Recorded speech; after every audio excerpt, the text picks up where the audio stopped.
In my keynotes and workshops, when I get to talk about trust law number 3, that trust is personal and in general relative, I start by asking this question. Do you want to be trusted by everyone? Only a few people, if at all, raise their hands. So I changed the question to, can you be trusted by everyone? That's an easier question to answer because the answer is no. You cannot be trusted by everyone. But why?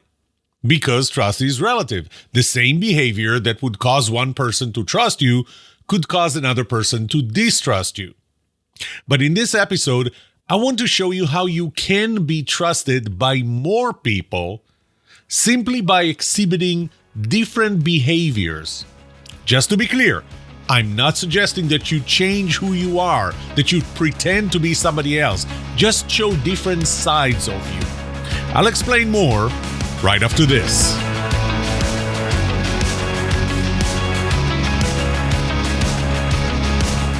Welcome to The Trust Show. I'm Yoram Solomon, your host, the author of the Book of Trust and facilitator of the Trust Habits Workshop. My mission is simple. I want to help you form habits that build your trustworthiness, because the answer to this question will have the biggest impact on your personal and professional success or failure. Can I trust you?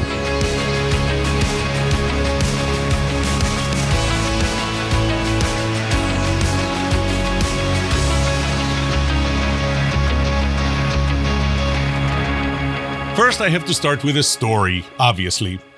Back in 2000, I sold the company in Silicon Valley. I negotiated the acquisition. I didn't own the company. I owned a percentage of the company, but I negotiated the acquisition. So I sold a company called Voyager Technologies to a company called PCTEL. And I remember after the deal has closed that the controller and myself, Lynn Chan, I still remember her, we were having a nice dinner, just the two of us, because we were really the operatives behind the acquisition, behind the transaction. She was on PCTEL's side. I was on my side. And we were having this dinner to celebrate. Not too many people knew how much work that two of us have put into it. Anyway, we were having this nice dinner, and Lynn said, I guess that as of tomorrow, you are a PCTEL employee. And I told her, well, I guess as of tomorrow, I'm unemployed. And she looked at me kind of puzzled, and she asked, how come you're unemployed? I mean, you come with the acquisition. That was part of it. I said, yes, but see, every employee in Voyager has already received an employment letter from PCTEL, but I didn't. I didn't receive an employment letter. So she was shocked, and she immediately went out and made a phone call, and she came back and she said, well, I have something to tell you. The reason you didn't receive it is because they want to interview you, because the position you're going to get, or the position that they want to take you into, is the vice president of marketing for the company, which would have been like 3 layers higher than what I thought I would get. I thought I was going to be, I sold a wireless company. I thought I was going to be the wireless product manager or something like this, or even business line manager. I didn't expect them to ask me to be the vice president of marketing, and initially product marketing, for the entire company, which was a public $2.2 billion market cap company at the time. Well, I was surprised. And sure enough, they invited me to start going through a round of interviews. And the interviews were with all of those who are going to be my peers, the other vice presidents in the company. Some of them, 2 of them, were actually 2 of the founders of the company and the CEO. And so I started going around them. I had great conversations with every one of them. And eventually they all got together and they said, yes, we want to have Yoram be the vice president of marketing. But the funny thing is, if they had to talk to each other and describe the person they talked to, they would probably be puzzled, because they would think that they each talked to another person. Now, I did not pretend to be a different person for each one of them. I did not mislead anyone. What did I do? Before I get there, let's talk about trust for a minute.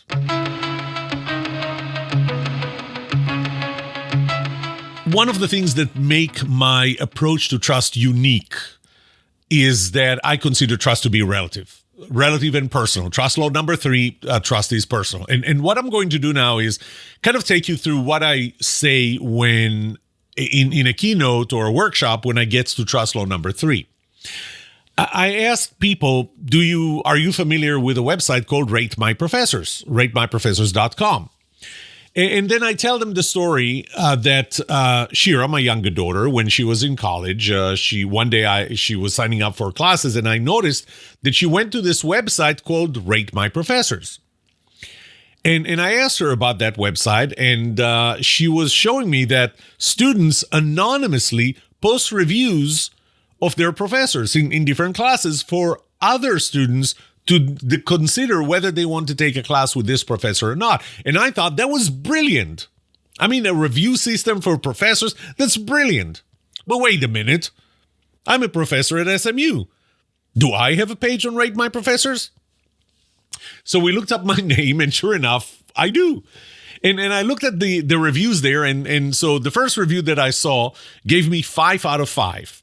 And it says this: Professor Solomon is awesome. I really enjoyed his class and lectures. If you're interested in starting a business, this class is a great intro as it focuses specifically and so on and so forth. He gives good feedback. His lectures apply to assignment, very clear, gives very good direction. 5 out of 5. I am awesome, right? Now, you think I'm telling you this to brag? Well, actually, yeah, of course. No, I'm not. I'm not telling you this to brag. I'm not telling you this to recruit you to my class at SMU.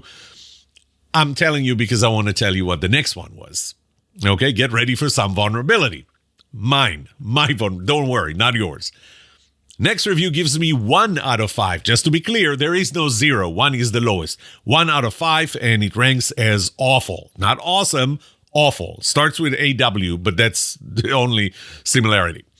And it says this course was mostly about his own accomplishments rather than a broader view of peer-reviewed techniques of success. He uses his own self-published works as material.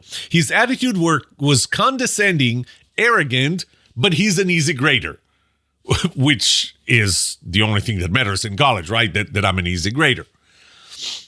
Well, why am I showing you these two, or why am I telling you about these two? Because if you looked at the dates, you will see that one of them was given on November 20th of 2019. The other was given on November 30th of 2019, within 10 days. This is 2019, so this is before COVID. So there's no remote, there is no online. Students had to be in class. I only teach 1 class per semester. I only taught 1 class per semester. It looks like now I'm going to start teaching 2 classes per semester.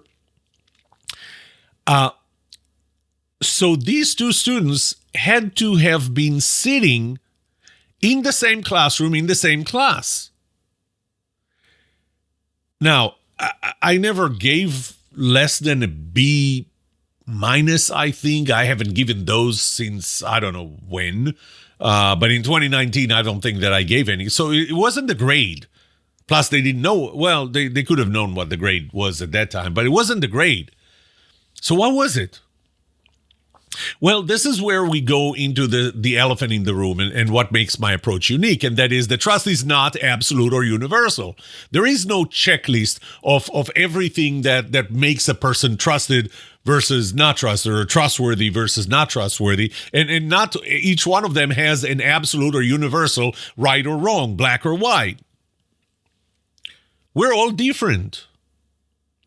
You know, we're different in how we look at things. And those 2 students were different. Now, some things are absolute and universal, like, for example, telling the truth.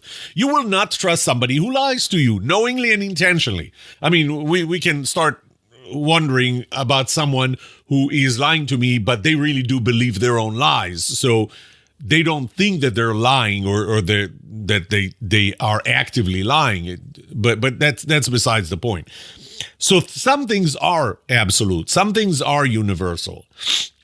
Some things are more local like a cultural thing, maybe even a corporate culture, traditions that a company has that would cause one person who does them and complies with them to be trusted, the other who does not comply with them not to be trusted. But rest of it is relative. And I'll give you an example. Procrastination. Is procrastination good or bad?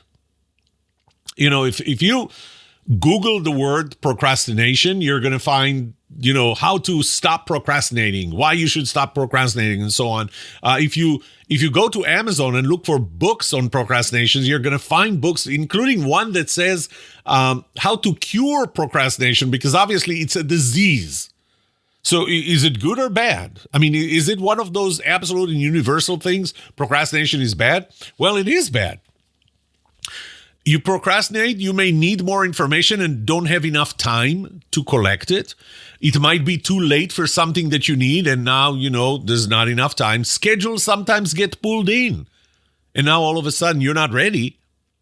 Some people stress over deadlines, and the closer you get to the deadline, the harder it is. The more stressed you are. Life happens. All of a sudden, that you have the time, you allocated the time, and all of a sudden something else happens in life and you don't have the time to do it anymore. Or maybe you just forgot about it, and the more you wait, the higher the likelihood that you're going to forget it, and there are consequences for missing a deadline. So procrastination is bad, right? Or is it? I'm a procrastinator, by the way. So when you procrastinate, you get more ideas. You have more time to collect ideas. Better alternatives show up. The new information that did not exist before exists now. Ideas get to incubate in your head, which makes them better and connects old ideas to create new ones. You got more people to ask because you have more time to ask them. Sometimes projects get canceled, schedules get pushed out. Do you want to be the person that already spent the time, the effort, and completed a task that got canceled? Things change. Some people are better under pressure. I'm one of them. When I go on stage to give a keynote, the last second that I made changes to my presentation is typically within 20 minutes from when I get on stage.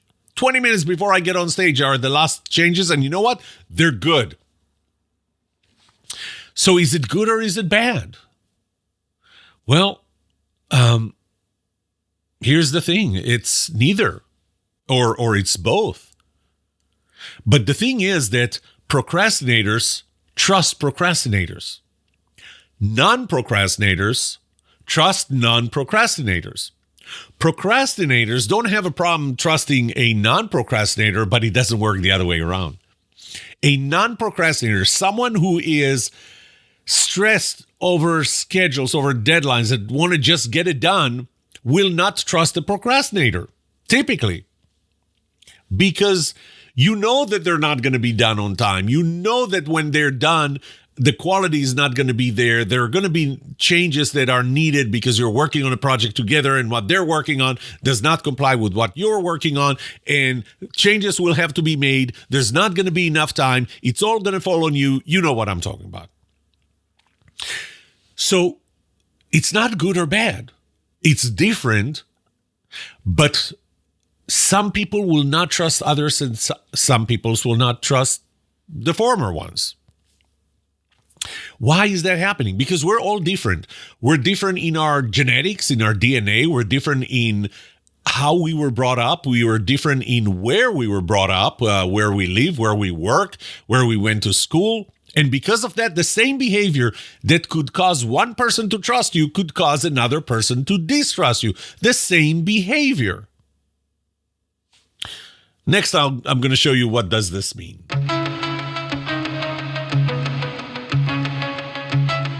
So trust is relative. The same behavior that would cause one person to trust you could cause another person to distrust you. And because of that, one of the main components in my relative trust model is called personality compatibility.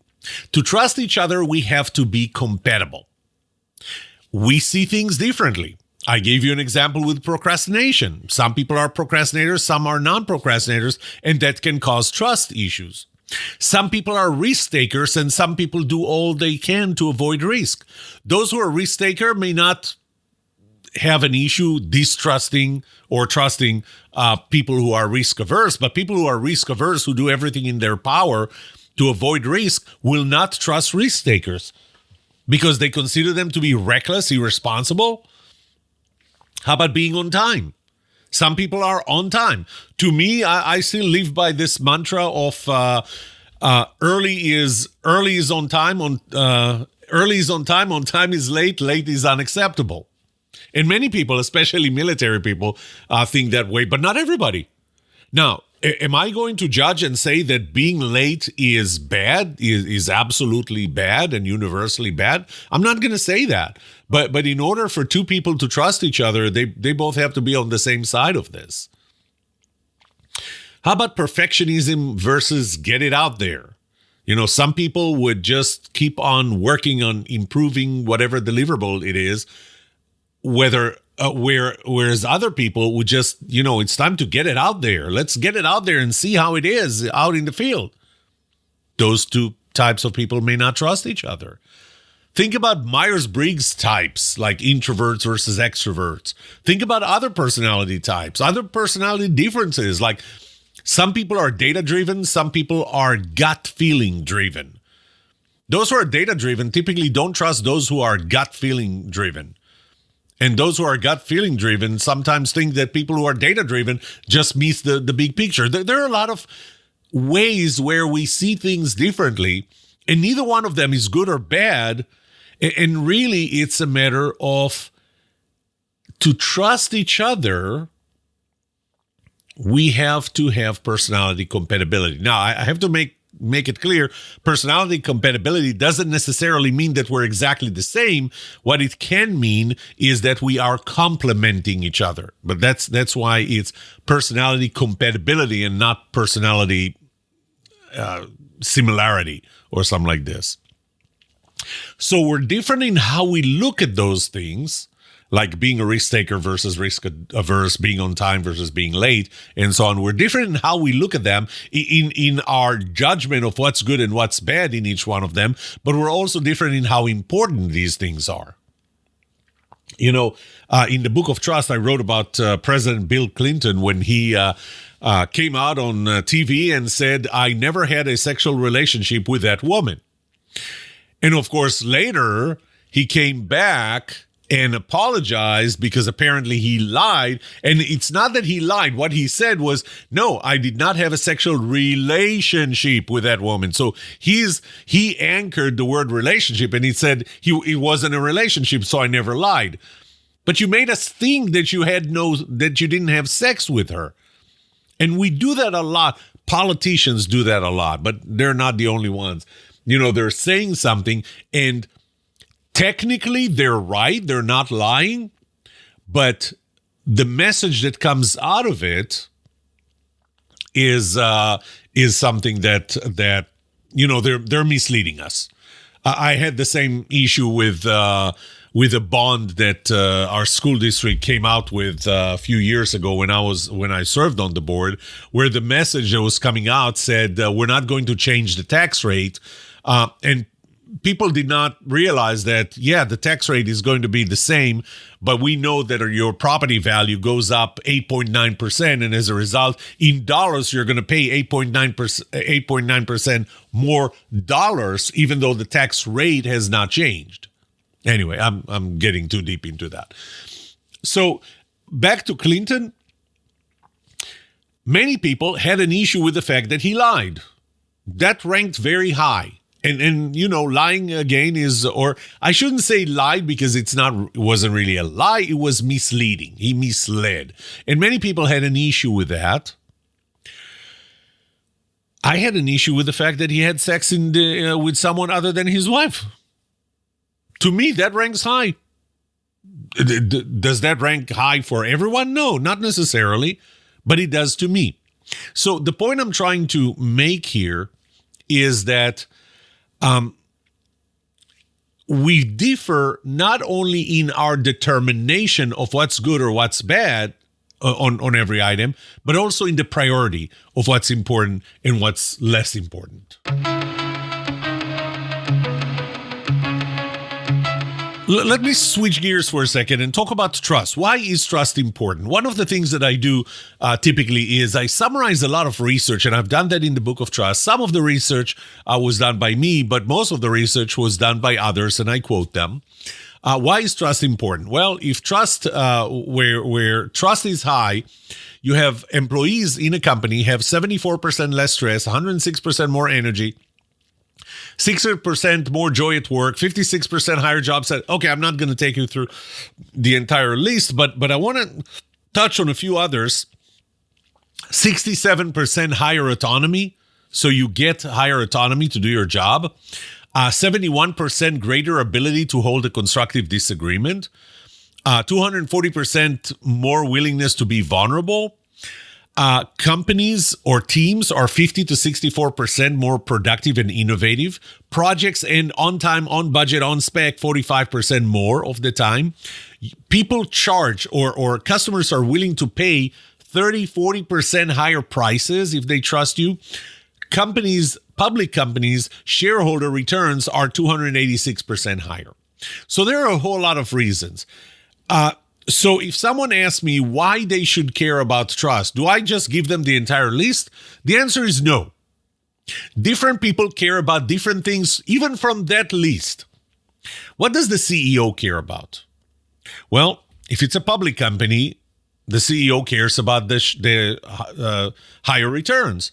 So if I want to talk to the CEO and tell the CEO, this is very important, and the CEO, this is a public company, trust is very important to your company, do I start with 40% less burnout of your employees? You know, maybe the CEO cares, maybe not. I'm sure that they care, but it's not the higher priority. The highest priority I'm going to give them is 286% higher shareholder returns. What about talking to the vice president of HR? Do I start with higher shareholder returns? No. And I'm not going to say that they don't care about that, but that's not the top of their priority. Top of their priority is going to be 13% fewer sick days. Top of their priority is going to be 76% higher employee engagement. Those are the type of things that the VP of HR cares about the most. How about the VP of sales? Would the VP of sales care about the receptivity to feedback? Probably not, or at least not at a very high priority. The VP of sales will care about the fact that customers are willing to pay 30 or 40% higher prices if they trust your company or your salespeople. An engineer will care about better project performance. An engineer will care about getting higher autonomy. A leader will care about employees being more accountable. A team member will care about the ability to hold a constructive disagreement. Different people care about different things.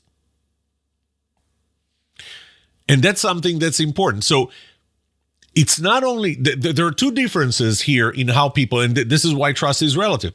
There are two aspects of how we look differently on different items. One is in our judgment of what's the good side, what's the bad side. So is procrastination good or bad? Is non-procrastination good or bad? Is risk-taking good or bad? So we have different judgment on that. So you might think that risk-taking is bad. I may think that it's good. So we're opposite on how we judge the item, the good or bad of it. But we also differ in the priority that we give to that specific item in order for us to be able to trust someone. So let's take political affiliation. Okay, consider two employees that have different, opposite political affiliations. If both of them have political affiliations very low on their priority list, it's not going to prevent them from trusting each other. But if one of them or both have it at a much higher priority, and I ran into people like that did not agree with me politically, but it was so important to them that they could not work with me, then we differ in that as well. So I gave you the background so far, and now How to be trusted by everyone. Now, first, the disclaimer. You're probably not going to be trusted by everyone, but you can be trusted by a lot more people than you think you can. So the way I look at personality compatibility, and this is going to sound mathematical, mainly because it is the sum of the products of how much they care about something and how compatible you are on that item. So the how compatible you are, if I think that risk-taking is good and you think that risk-taking is bad, we're not compatible. If we both think it's good or we both think it's bad, we are compatible. So it's the compatibility factor multiplied by how important it is for every person. And now we add all those up to determine the level of personality compatibility. How do you know that? Well, you know that first by knowing what they care about. So you have to ask, you have to figure out what is it that they care about more and what do they care about less. And for each one of those, you have to determine how compatible you are. In order for them to trust you, in order for you to be trusted by them, I'm glad I don't have a grammar checker that would say, this is passive voice. As long as you want to be trusted by them, you should emphasize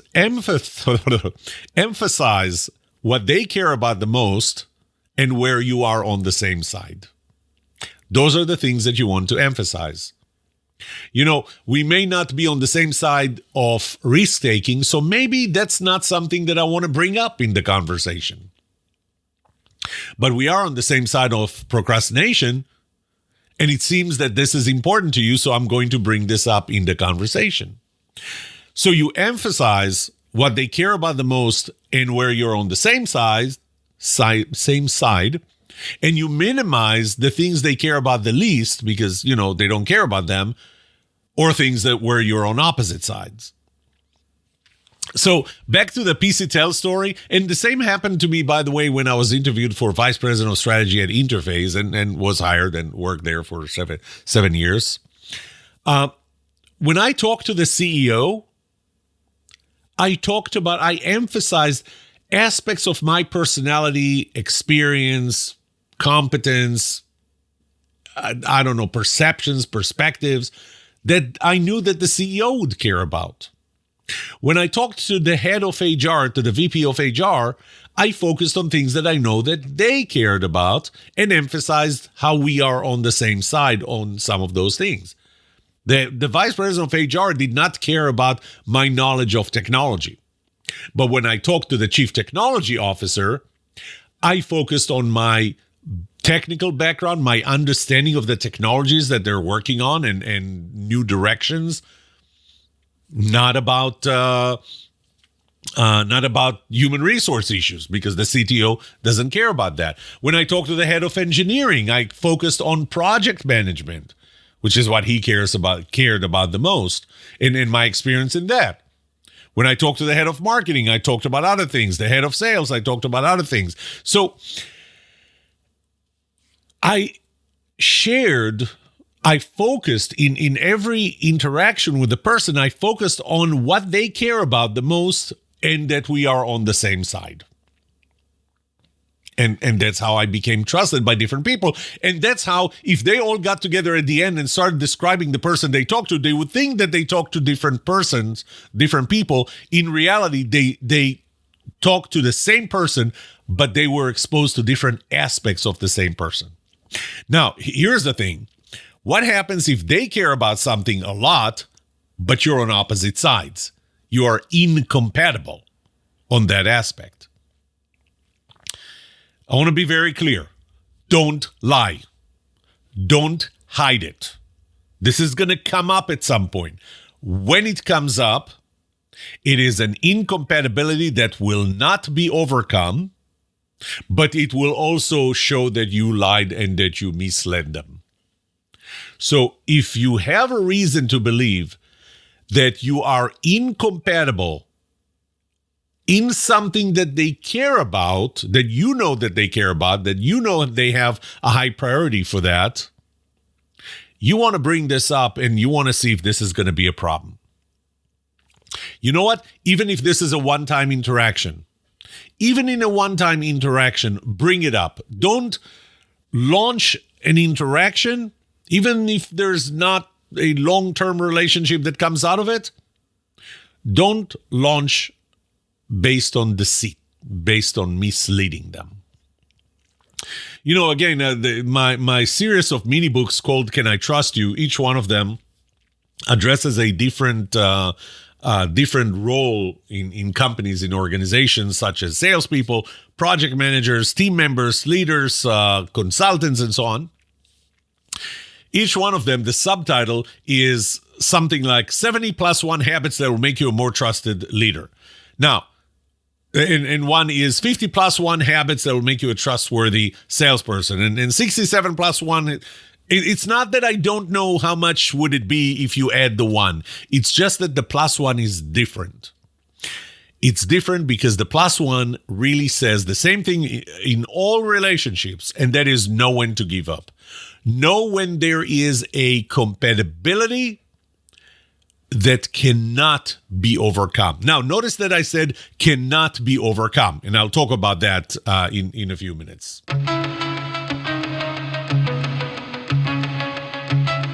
There is one muscle that you have to exercise in order to be good at this, and that's empathy. Empathy is actually one of the components of the what you do part of the relative trust model, my relative trust model. It's another reason why empathy is important, because empathy is, if you know my definition of empathy, is that it's your ability and willingness to see things from the other person's perspective as if you were them. Okay? So the better you are at empathy, the better you are in determining what's important to them and where do they stand on the issue. Are you compatible or incompatible? That's where empathy is important. By the way, the more you do that, the more you practice empathy, it would actually help you be more trusted, period. People like to be listened to. People like to be cared about.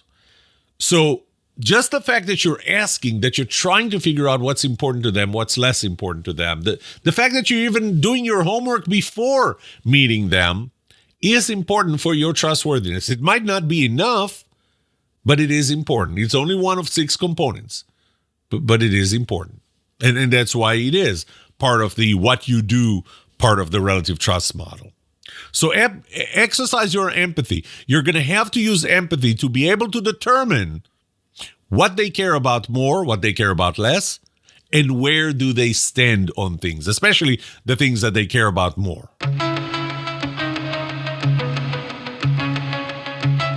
So you found what they care about, and you find that you are incompatible. So what do you do if you're incompatible? You know, if this is something that's not very important, then maybe you shouldn't do anything about it as long as you are compatible in the more important things. If it's more important to them, higher on their priority list, then maybe you want to do something about it.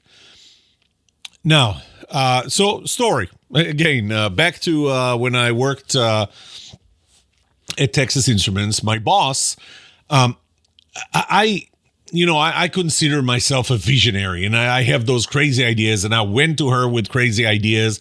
And it's like every time I would come up with something, I could tell from her face, from her from her body language, that she would develop an immediate allergic reaction to my idea.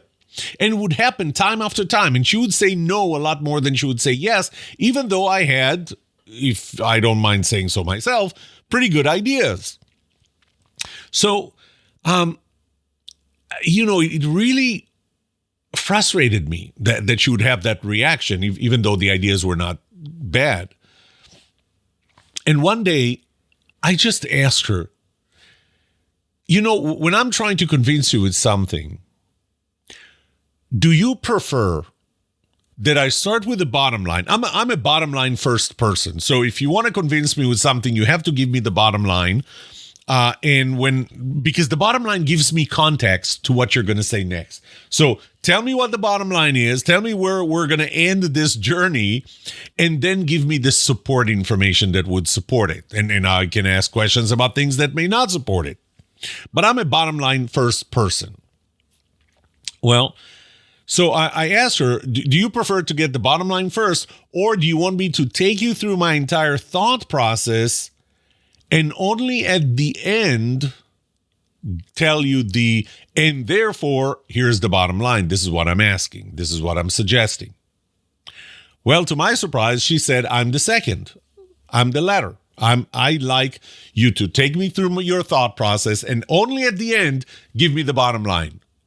Well, that was a surprise for me. But it wasn't too hard to change, at least not when I talked to her. I realized that was important to her. In order for her to trust me with something that I suggested, she needed me to take her through the thought process and finish with the bottom line. That was it. We were different on something that was important to her, not important enough to me. What can I do about it? So the big question that I have to ask is, can I change? The can I change is made of two parts. I have to be willing and I have to be able to change. Well, I was able.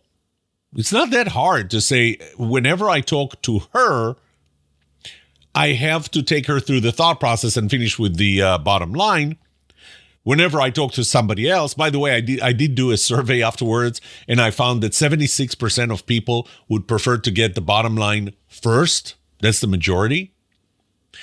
I think it was 17% or something like that would rather get the thought process first and the bottom line at the end, and 9% that didn't care. Something like that.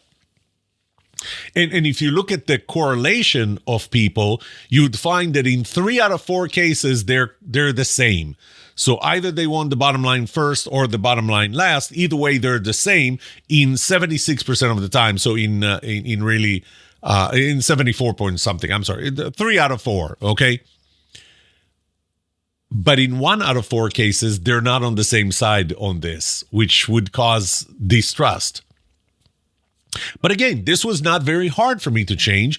So the two questions on can I change? Do I have the ability to change it?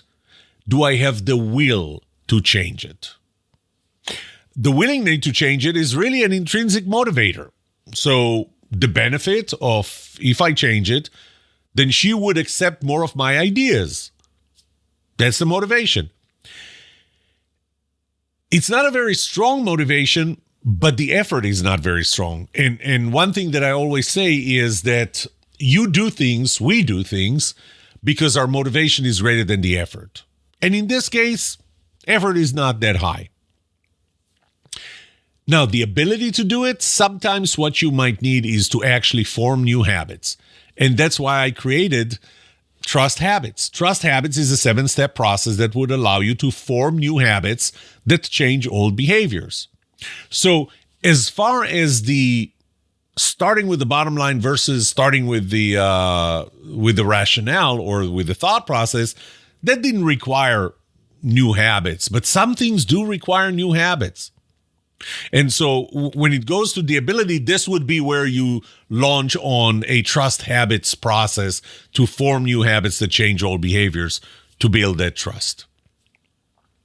Okay, so if you find that you are different than the other person on something that's important to them that would cause them not to trust you, you have to ask yourself, can I change it? In other words, do I have the will and do I have the ability? Ability can use the trust habits process to make it easier and more permanent. But okay, again, back to the previous thing that I said, the +1, and that is, what if you can't? What if you don't have the willpower or the ability to change? So take, for example, political affiliation. Back to political affiliation. For most people, well, I'm not even going to say for most people.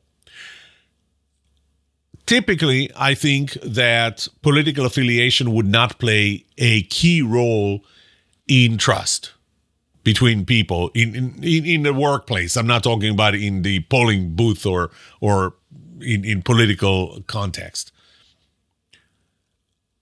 Can you change your political affiliation? Of course you can.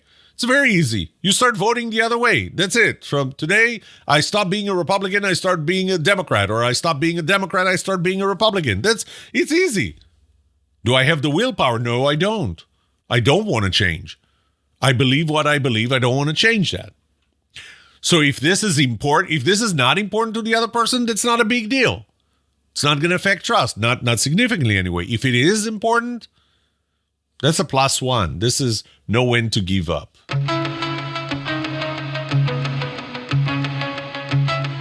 And this is the end of this episode, so let me summarize it. Can you be trusted by everyone? Well, not really. I know that I was a little misleading in the title. You can't be trusted by everyone. Most likely you can't. But you can be trusted by more people than you may think.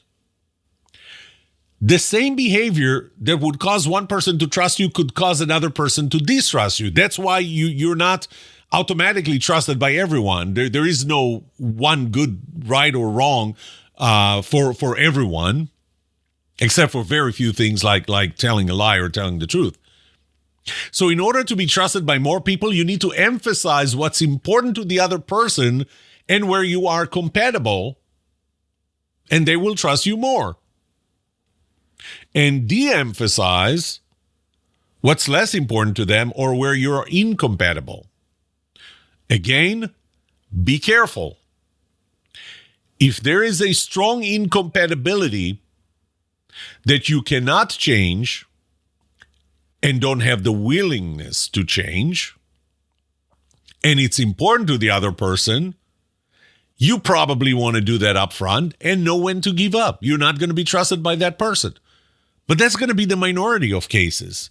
In most cases, when you find an incompatibility that is important to them or even moderately important to them, and you have the willpower and you have the capability to change, you can change.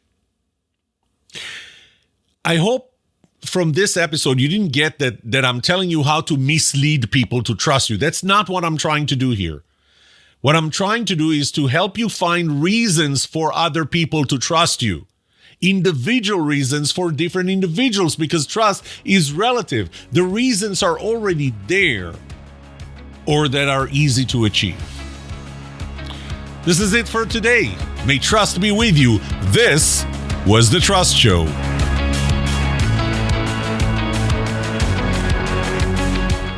What would you like to know about trust and trustworthiness? Let me know and I'll answer it in a future episode. I would love to hear from you. Email me at yoram@thetrustshow.com. If you like this episode, subscribe to the show so you will automatically get notified when I release a new episode. Rate it. Write a review for this podcast because those ratings help not only you, but also others looking for podcasts just like this. If you're looking for more resources to learn about how to build trust, be trusted, or know who to trust, look up my workshops, online courses, books, or go to my website, trusthabits.com. And remember that the answer to these two questions will have the biggest impact on your personal and professional success or failure. Can I trust you, and can you trust me? Thank you for listening or watching The Trust Show.